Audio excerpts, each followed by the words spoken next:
a man other men look up to, not because they fear him, but because they respect him. A man that women want for all of those reasons. I many times have likened that kind of man to an alpha wolf. You probably know, because you and I have known each other for a long time. Yes. I am very much into wilderness issues, and for years I've been a supporter of wolves and the reinstatement of wolves, the reintroduction of them, and I've learned a great deal about them. And the leader of a wolf pack, the alpha male, has those qualities. He is also, the same as the alpha hero in romance, or in my books at any rate, he is also faithful to the one lover that he makes his own. He is a good father and an excellent provider. These are all alpha traits. And I should also add that an alpha hero in the real world, in fiction, in the wilderness pack, an alpha hero deserves an alpha female. Absolutely, and I think that's part of the appeal of the romance fiction too. Now, because Good point. Yes. Because I know you, and I know your support for wolves. Mm-hmm. I know the coin you wear around your That's neck correct. is a wolf on Yes, it. it is. It's a Roman coin. Mm-hmm. But yes, that's of course Romulus and Remus. Yes. Well, I went to a book on my shelf by Ted Andrews, who writes a lot about animal as totem medicine. Mm-hmm. So I took a look to see what does he say about wolves. Oh, that's interesting. Okay? So he says their social behavior is based on a hierarchical structure. Each has its place and functions within the hierarchy, and this alpha male and alpha female often mate for life. Yes. That concept of loyalty and fidelity, Yes. okay, which you spoke of.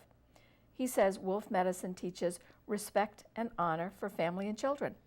Just Yes. mentioned that, absolutely. He said wolves have a complex communication system using body language. Well, let me tell you, all you have to do is read one of our books. Body language. That would be your mother tongue for these books. Also, the wolf has an extreme intelligence. It goes out of its way to avoid trouble or danger. I found that in the story as well, in ways I was surprised. So I like that too. And this one, the wolf has a capacity for making quick and firm emotional attachments. That showed very clearly in the story as well. And I had not realized that connection with the wolves. But I think, now these books are, word count, about 55, 55. I push towards 60 very often. It's hard for me to do much in a smaller canvas than that. But yeah, they are relatively short. So you do need to establish a lot right away. An enormous amount. Yes. And one of the things I like about writing these miniseries is that it enables me to have that larger canvas. Yes, you just break it up into several books. And I can carry, and I do. I mean, I make it a point to carry my characters from book to book. You know, they never spring forth in one book, never to be heard from or seen again. Yeah, I like that because once as a reader, once you gravitate to the character, you get the feeling, okay, the character is real, and then it's over. And you've lost that character. It's gone. Yeah, sure. It's gone. Now, the other thing, wolves, of course, are predators. Yes, they are. Now, according to Ted Andrews, he says the primary prey are deer, and deers represent innocence. Now, here's where I thought, okay, this is really good. Yeah. The hunt of the deer, as he said, transfers our civilization to the wilderness. The whole idea of the deer luring the hunter or the deer luring the king into the forest. And of course, in all fairy tales, the forest is where the transformation takes place. Poor Little Red Riding Hood. Of course, and the whole deer being the innocence, that's like, you can see the heroine, those characteristics, it all works. You were just, something I want to bring up here just a minute though, because I know you get fan mail.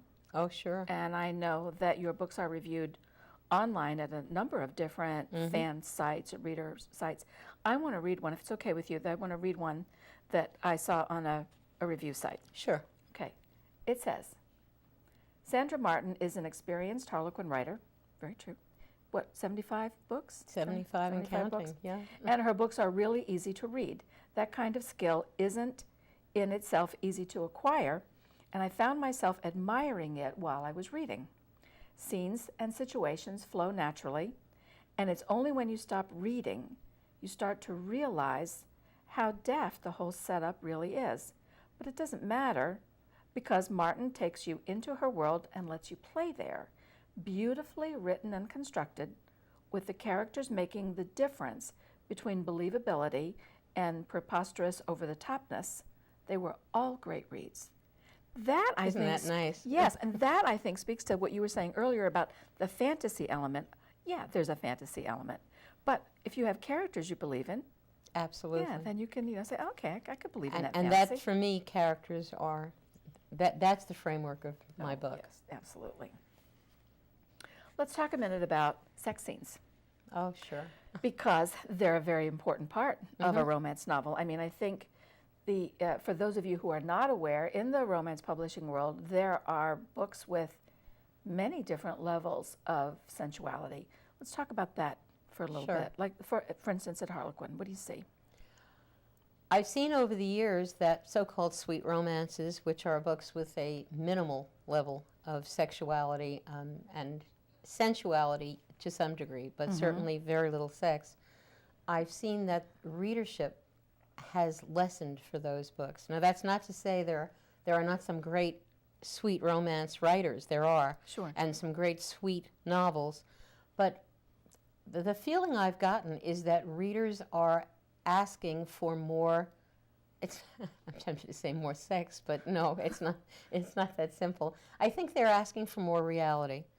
And when you develop a relationship between a man and a woman and you give it to a reader, I think the reader feels that she needs to see the depths of that relationship. And some of the intensity, a great deal of the intensity in such a relationship is by design of necessity, and really one would wish it to be a sexual intensity. Absolutely. The physical expression of love, Very I think, important. is at the heart of a romance novel. It's just how explicit is it on the page. But I will tell you, I don't want to mention the title, but I just finished reading a literary novel that takes place in 1666 in England. And the heroine of the story is, she's a young widow, and her two little boys are killed in the plague, because this is a year when the plague takes most of the village. And as a reader, I really I care a lot about this young woman. And there is I hesitate to call him a hero, a male protagonist in the story. And up until just towards the very end, I'm assuming he is a heroic figure. He displays heroic characteristics in many ways. Some are a little odd, but still heroic. At the end, there's something dark revealed about him. And the revelation changes a number of things. He still does a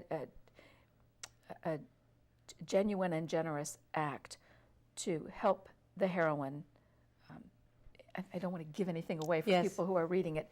However, at the very end of the story, the scenario is such that I'm supposed to believe as a reader that this is a satisfying ending. But the satisfaction is predicated on the fact that she will never, ever get what she has wanted most in terms of a relationship with a man she loves.